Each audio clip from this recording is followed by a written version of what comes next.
Hello and welcome to episode number 32 of the Girls to the Front podcast. I have to check every single week what episode we're on as if I cannot remember, but it's episode number 32. So I hope you've all had a wonderful week and whatever you've done has been cup filling or heart filling or has served you in a really good way. I wrote a blog post this week about failure and how failure doesn't always have to be failure, but I've had so much feedback about it, and I'm actually really overwhelmed with the feedback that I've had of people just saying that it resonated so much with them, and actually like the idea of seeing failure as not failure but seeing it as like an opportunity to grow and to learn and to develop has actually been so freeing and so empowering.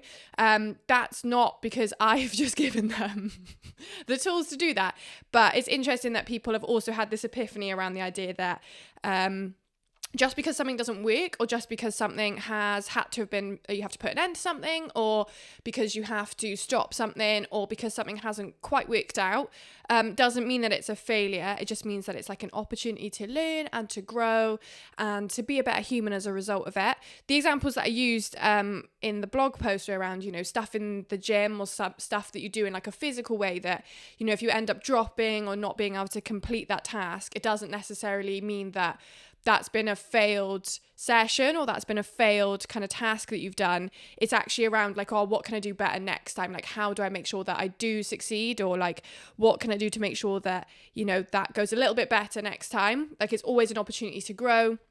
And then also the idea of like around relationships and friendships, that actually just because you haven't seen them through until you die doesn't mean that they are failures of relationships. It just means that you either outgrow or you need to remove yourself from some situations because they are not serving a purpose for you anymore. And that isn't failure at all. That is actually like a huge strength. And, it takes a lot of guts and a lot of strength to be able to say that actually something isn't working or isn't serving you anymore, and that you're going to remove yourself from that situation and that you're going to move on. Or equally that, sometimes friendships or relationships just come to a natural end, and instead of trying to like keep shoehorning yourself into people's lives or keep trying to put people in your lives that are actually taking a lot of energy, then it's just a good time to kind of move on, call it a day. It doesn't mean that you necessarily stop loving someone. It just means that you're at different points in your life, and actually, it could be an opportunity that you both need.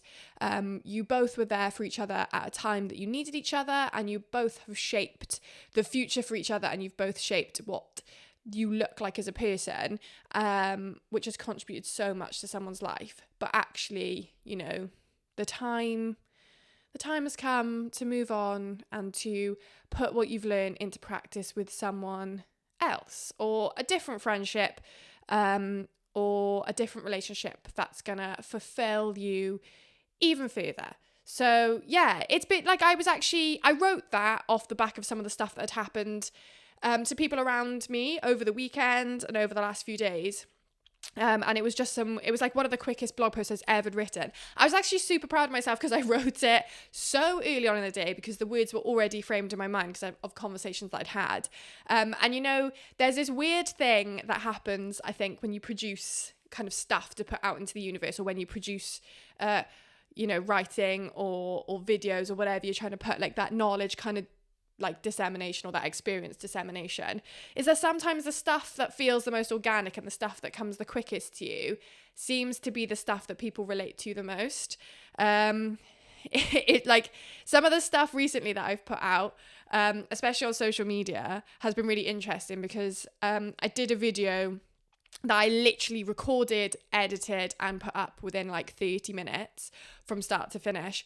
Ended up being like a 27,000 person viewed reel. Like, it went off, and I was so confused because then there's other stuff that, recently I've been like really carefully curating with like some really, what I think is profound messages that I think everyone's going to relate to, that has had like really not great engagement. So yeah, it's all like a game, I think, sometimes, but also I think it's the stuff that, you can kind of try and curate perfection sometimes, and people can kind of see that, and actually what people want is like way more authentic, like you can tell that this has been done because you're really passionate about it at the time, or you feel like something needs to be said right there and then, and actually like people can see that, as opposed to like carefully curating stuff to have carefully curated messages. So yeah, but that's not to say that that hasn't bothered me. I think the last week I've definitely been feeling the pressure of social media, which I never thought I would. So I had like that reel went like, it kicked off and I was like so baffled by it. And then I felt like it was writing the difficult second album after it. Like whatever I was going to put out next to it had to live up to the expectations of the like debut, or that I had to like have something even more profound to say. And that has not been the case. And there has been some reels that I've been like holding back off posting because I believe in them so much and I wanted to like post them at a perfect time and, you know, for people to really relate to them. And actually, they haven't got huge amounts of engagement. So I've been feeling a little bewildered by that. But I'm going to come full circle on this point, because I'm actually also now going to talk about the Zine Workshop that I hosted last week, which, as always, was amazing. I absolutely love running the Zine workshops. I obviously pile an insane amount of pressure on myself to make sure that they are like the most smooth running, perfect thing of all time, and that everyone's going to come away with massive takeaway and profound epiphanies that they never thought they'd have outside of that. But yeah, once I've got through that and I've settled in, I love doing them, and I love being a part of like creating stuff, and for girls to have these thoughts and kind of ideas and then being able to like create something around that and then being able to give a platform for those ideas is, you know, I love that. And I hope they do too. But yeah, the Zine Workshop was like an interesting one this time, and I've kind of articulated this thought to a few people. So the Zine Workshop this month was around New Year, More Me. So the idea that we were going to celebrate aspects of ourselves that we're really proud of, or values that we have that we think are really important and contribute loads to the world. And I had just got it in my head that we would spend like 20 minutes thinking about this, and that all the girls would come away being like, oh, I'm really proud that I do this, or I've got this thing, and, you know, blah, blah. And then we started and I instantly was like, oh, this is not going the way I thought it was going to go. So I started off with questions around like, what do you value in yourself? What do you think your friends would say they like about you? What do you think you're proud of? What are the actions that you do every day that you hope people notice? And actually, now that I'm articulating these out loud now, and when I've articulated these to other people, these are huge questions that I don't even think adults can answer. And what I was expecting was a group of young girls to be able to come off the back being like, you know, I'm really selfless, and I think that that's a, you know, like all this sort of stuff. I thought that after a period of 20 minutes, the girls would come up with something really profound and articulate, and that they'd be able to make a zine page out of it. But, you know, I've articulated it and saying those questions out loud now, I'm like, it's a really difficult thing, and it's a really hard practice, is the idea of like self-celebrating, and the idea of, you know, putting stuff that you value at the forefront and kind of shouting about it is so difficult. And I spoke about it to Kerry, my the guy I hang out with, and he was like, this is like super challenging. So he's a teacher, and he was like, this is a skill that we don't expect kids to learn even by the time that they've got A levels. And I'm like, oh, it's a self-reflection. It's huge. There are adults that can't self-reflect, and I was asking young girls in the space of 90 minutes to be able to do this huge task. So the way that I articulated it once it had finished was that what we ended up having and what we've produced is incredible, and I think the zine is going to be a really kind of a journey through what young girls perceive about themselves and what they celebrate and what they think is worth shouting about. And I think it's going to be, I'm really proud of it. I think the zine will be amazing. We've got some really lovely responses from things like, oh, I'm really proud of the fact that I make people laugh and that makes people happy, all the way, you know, down to actually, well, you know, I don't really have much to be proud of, and that's a completely valuable thing to say to the world. But yeah, we have, like, I'm really proud of it, But at the same time, it was like this overwhelming wave like washed over me of like, well, if I want to change the world for young girls, this is a really hard task. And I am like expecting to unpack decades and decades of the patriarchy and decades and like centuries of the patriarchy and centuries of society telling us that we can't celebrate, we can't shout out loud about our successes because that's arrogant, or we can't say this because it's egotistical. Actually, girls should be quiet, and actually, you know, we should shrink and we shouldn't say stuff, and, you know, being loud and being proud is not good qualities in females, and that actually we need to be quieter, and, you know, all this sort of stuff. Like, having to unpack that is a task that I cannot do alone, and I cannot expect myself to do in 90 minutes at all. I think I was like, I don't know, because I speak to the girls most weeks, and, you know, I see most of them twice a week for various reasons, and I communicate with them through Discord and we have conversations. You know, I was expecting some of them to come and already kind of have an answer, because we have had discussions in the past around, you know, things that we are really proud of ourselves for.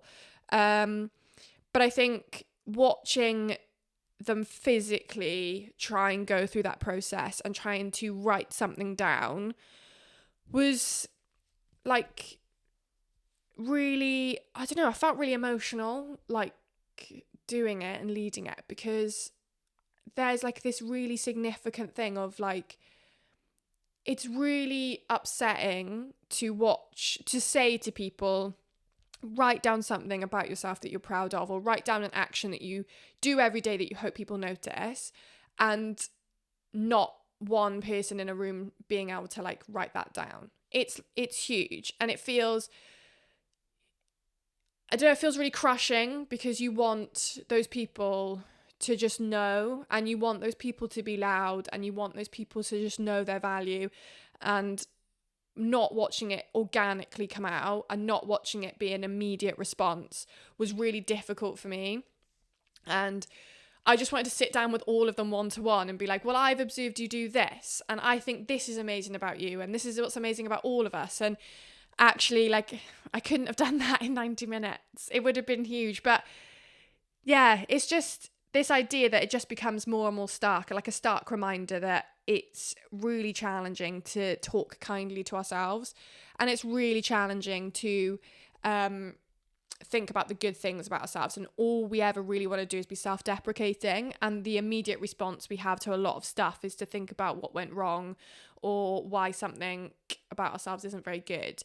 I think it comes back to what I was saying at the start around, you always see like the negative and stuff, you always like, failure always seems negative, and actually that's not the case at all. You know, it's about having like more of a growth mindset on that one, and being able to see the positives and stuff in the same way that, you know, you can see the positives in yourself, and you should be able to see the positives in yourself, but we're conditioned not to do that.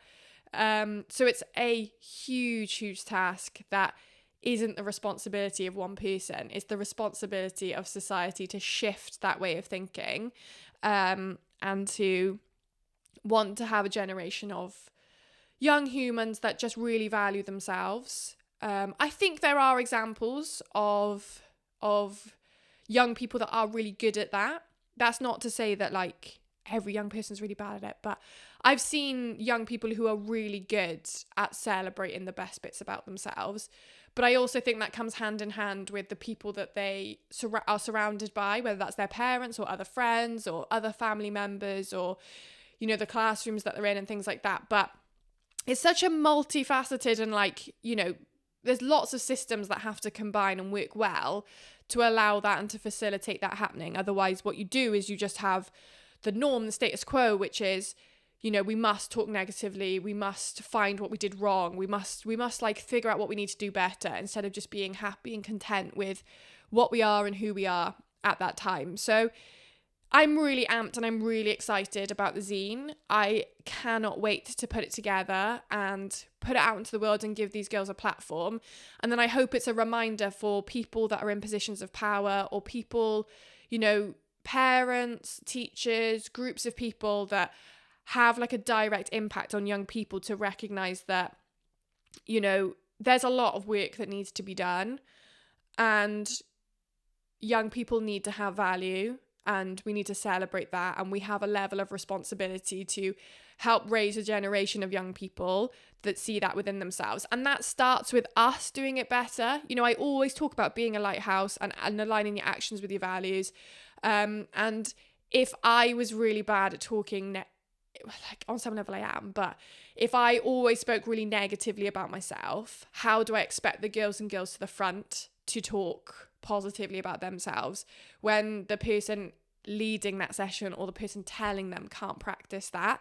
So I hope that this zine serves as like a catalyst and a reminder and a celebration of how much worth and how much value people have, and how much impact you can have, and how important it is to be a lighthouse and to kind of exist on full volume on your good days and your bad days, just to show like the next generation that those are okay things to do as well.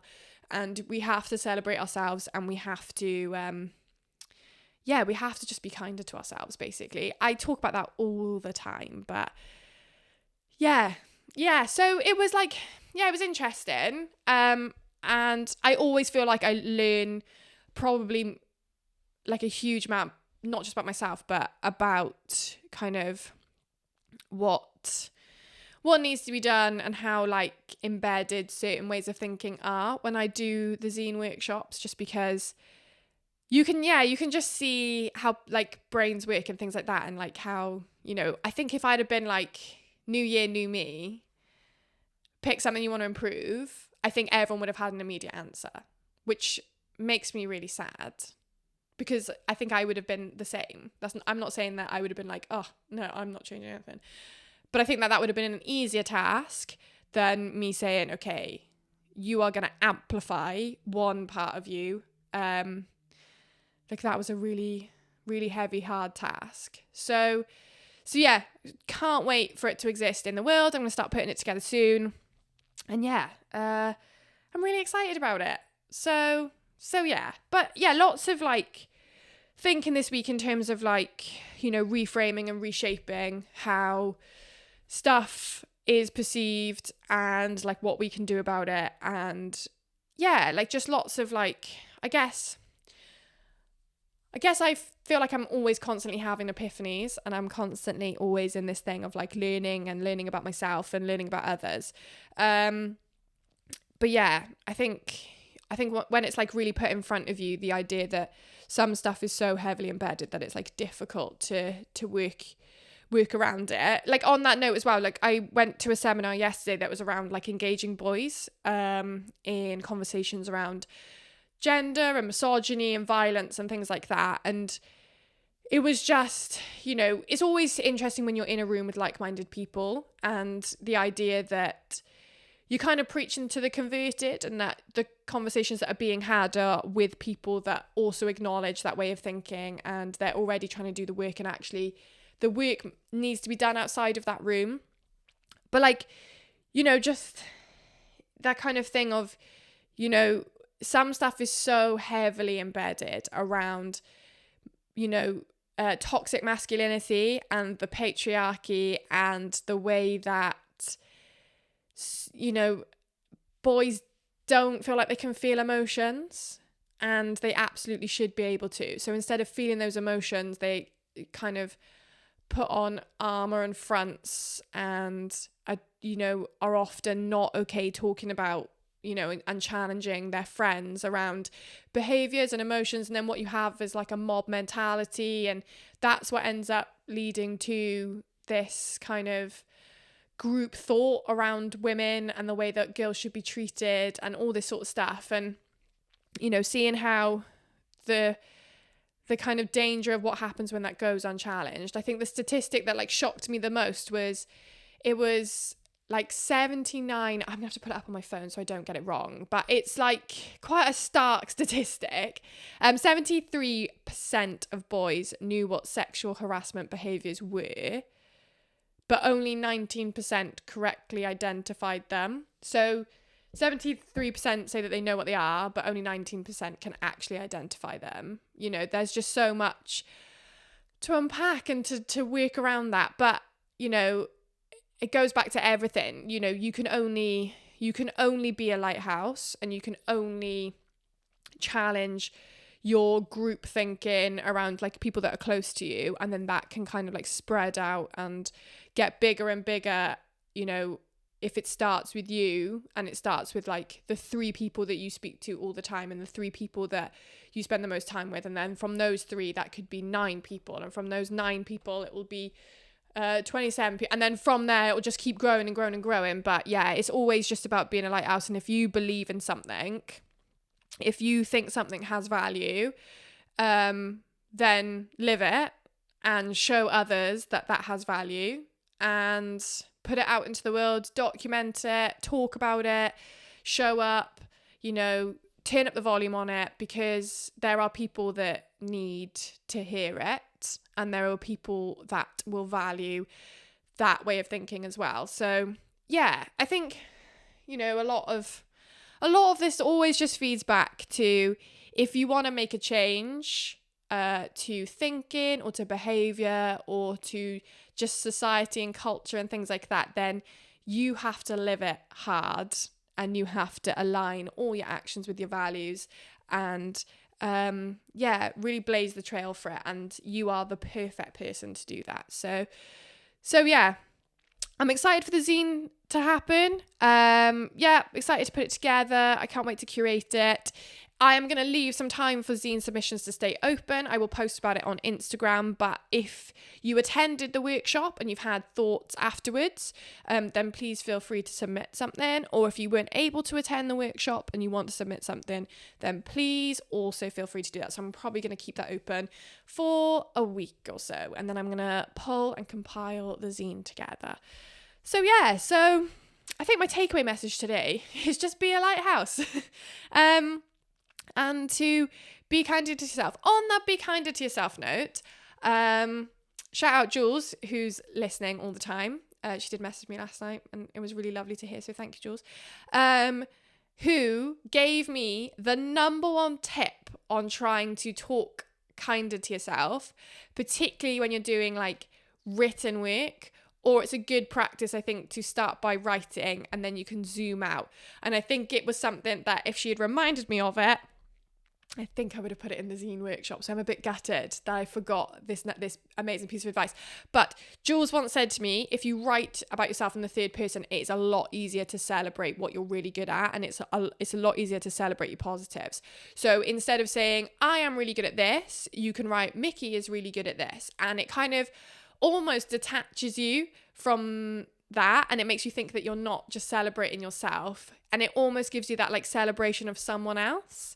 It really tricks your brain into thinking that you are articulating some really lovely thoughts about another human when actually you're talking about yourself. So be kinder to yourself and practice the Jules method of talking about yourself. Maybe your homework this week could be to write a paragraph about what you think. You know, why don't you, the homework this week could be to do the zine submission again, do the page again about New Year, More Me, but write it in the 3rd person.